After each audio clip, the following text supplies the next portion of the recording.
చెప్పండి మేడం. మీరు సర్వేకి అప్లై చేయాలి, సర్వేకి మీరు పెట్టాలి.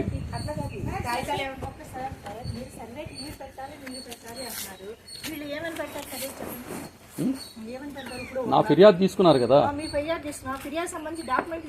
ఆల్రెడీ ఇంత ముందే ఇచ్చానండి. మీరు మేడం ఇవాళ మీరు పొజిషన్లోకి వచ్చారని చెప్పని మళ్ళీ మొత్తం డాక్యుమెంట్లన్నీ మీకు తీసుకొచ్చి ఇవ్వం. ఆల్రెడీ అక్కడ ఫైల్ ఉంది ఎంఆర్ఓ ఆఫీస్, అదే మీ ఆఫీస్లోనే ఉంది, ఎంఆర్ఓ ఆఫీస్లోనే ఉంది. ఫైల్స్ అసలు పారేస్తాము మా ఇష్టం. ఈరోజు నేను వచ్చా కాబట్టి ఇవాళ నాకనంటే ఏది చల్లదు గవర్నమెంట్లో.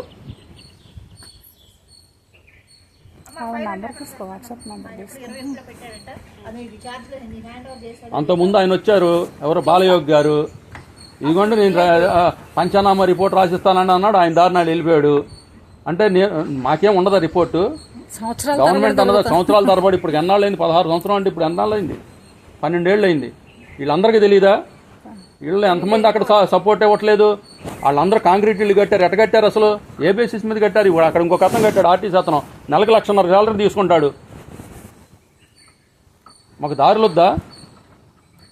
కష్టపడి కొనుక్కున్నాడికి దారులు చట్టబద్ధమైన వాడికి దారులు లేవు, చట్టం లేని వాడికి వాటి కోసం మీరు మాట్లాడతారు. కానీ మేము పెట్టామండి, ఆల్రెడీ పెట్టినాడు మేడం. ఆల్రెడీ పెట్టినయే 100 రకాల సపోర్ట్ డాక్యుమెంట్లు ఇచ్చాం.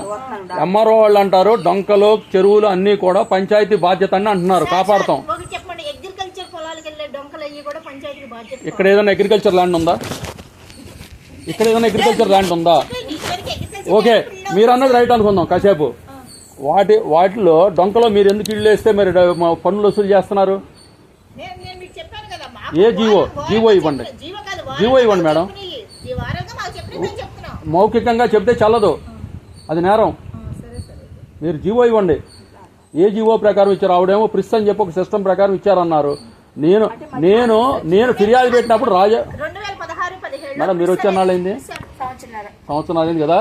ఈవిడ కన్నా ముందున్నటువంటి రాజారావు గారే చెప్పారు ఇక్కడ ఉన్న ఇంటి నెంబర్లన్నీ కూడా ఊళ్ళో ఇంటి నెంబర్లు అంటే పన్నులు వసూలు చేసి జేబుకు వేసుకున్నారని ఆయనే చెప్పారు.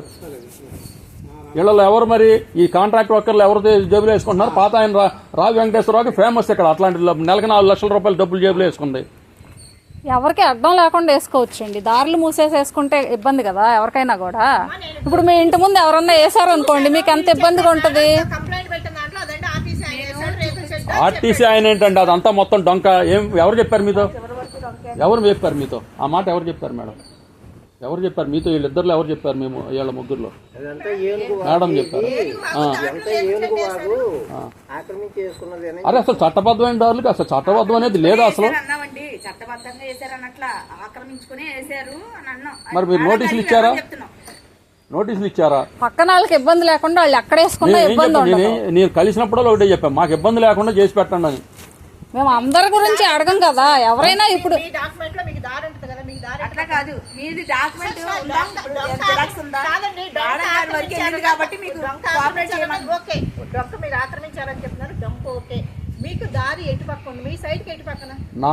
నాకు ఉత్తరం వైపు, అవును నేను అదే చెప్తున్నా మేడం.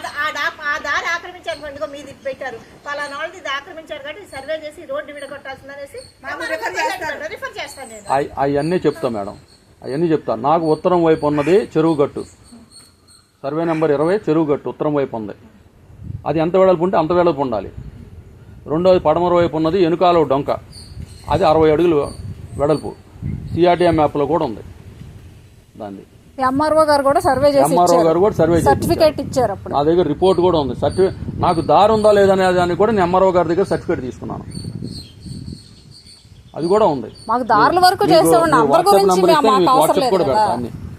మీ నంబర్ ఇవ్వండి, అన్ని వాట్సాప్ చేస్తారు.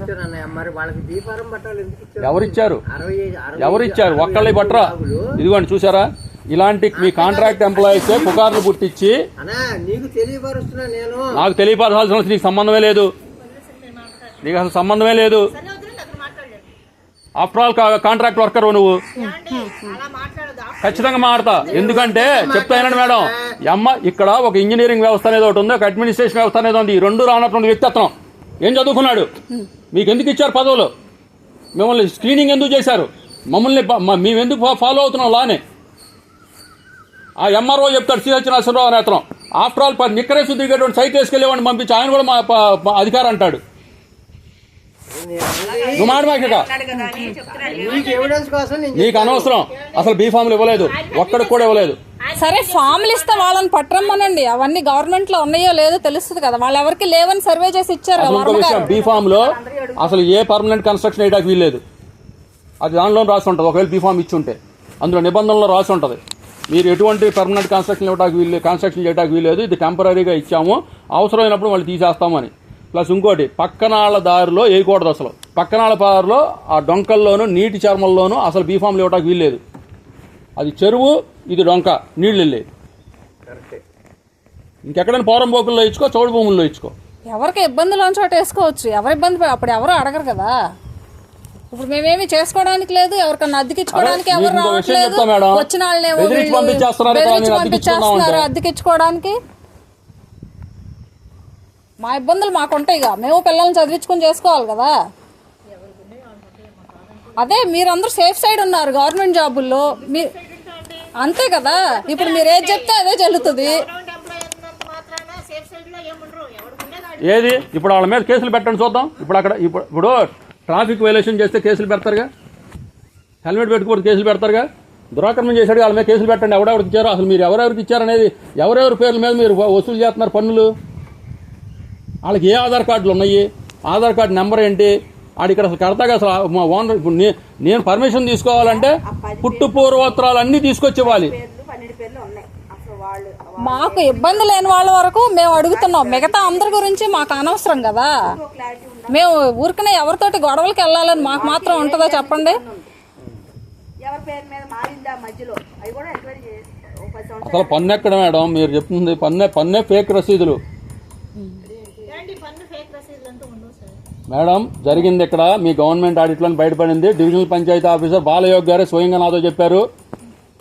ఇందులో ఇక్కడ ఆడిట్లో బయటపడింది. రాజారావు గారు కూడా బయటపడ్డారు. ఊళ్ళో ఇళ్ల నెంబర్లు ఇక్కడ ఇచ్చారని, ఇచ్చి డబ్బులు వసూలు చేసుకుంటున్నారని. లేదు మేడం, ఆ తర్వాత ప్రిస్ సిస్టమ్ వచ్చింది, స్టేట్ గవర్నమెంట్ నుంచి వచ్చి ఎవరో చేశారన్నారు. ఇది జరిగింది, ఇది నిజం. 2016 నుంచి అంటే ప్రజలకు పడుతున్నటువంటి పరిస్థితి ఏంటంటే గవర్నమెంట్ లోనే భయంకరమైన అవినీతి దొంగతనాలకి అలవాటు పడిపోయి ఉన్నారు. సిటిజన్స్ ప్రూవ్ చేయగలం చెప్పండి, ప్రూవ్ చేయగలం చెప్పండి. మీరు చేసే దొంగతనాలకి, మీరని కాదు, గవర్నమెంట్ లో జరిగిన దొంగతనాలకి మేము ఎన్ని ప్రూవ్ చేయగలం? అందరి వివరాలు మేము తీసుకురాలేము. డీటెయిల్స్ అన్ని మీ దగ్గర ఉంటాయి, మా దగ్గర ఉండవు కదా. ఏదన్నా అంటేనేమో కోపాలు వచ్చేస్తాయి.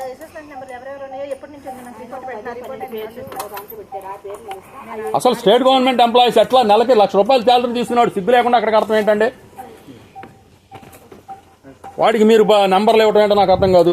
మాకు అడ్డం ఉన్న వరకు తీయండి చాలు, మిగతాయి మాకు అవసరం లేదు. ఏదండి 2 ప్లాట్లకి ఈ ప్రాబ్లం మాకు. రెండో ప్లాట్ చూసారా? రెండో ప్లాట్ అందులో రాసి ఉన్నాయి, ఎప్పుడు రాసి ఉన్నాయి పేర్లు. ఈవిడ నంబర్, మేడం నంబర్ ఇస్తే వాట్సాప్ లో డాక్యుమెంట్స్ అన్ని పంపిస్తాము.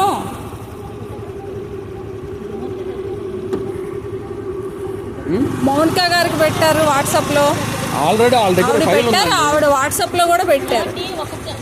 సరే మళ్ళీ పంపిస్తాలేండి.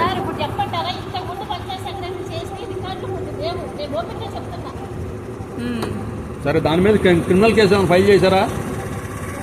మరి నాయే 2 ఫైల్స్ తీసేశారు ఎంఆర్ఓ ఆఫీస్లో నుంచి. ఆయన క్రిమినల్ కేసు ఫైల్ చేయమంటే మురళీకృష్ణ గారు అని చెప్పని ఆయన క్రిమినల్ కేసు ఫైల్ చేయలేదు. ఫైల్ చేయకపోతే ఏమైంది, ఆయనకి డీజీఎం కింద ఏపీఐఏసీలో పొజిషన్ ఇచ్చారు. అట్లా ఉంటుంది, ఎవరి కాళ్ళు సొంత వ్యాపారాలు చేసుకోవటమే.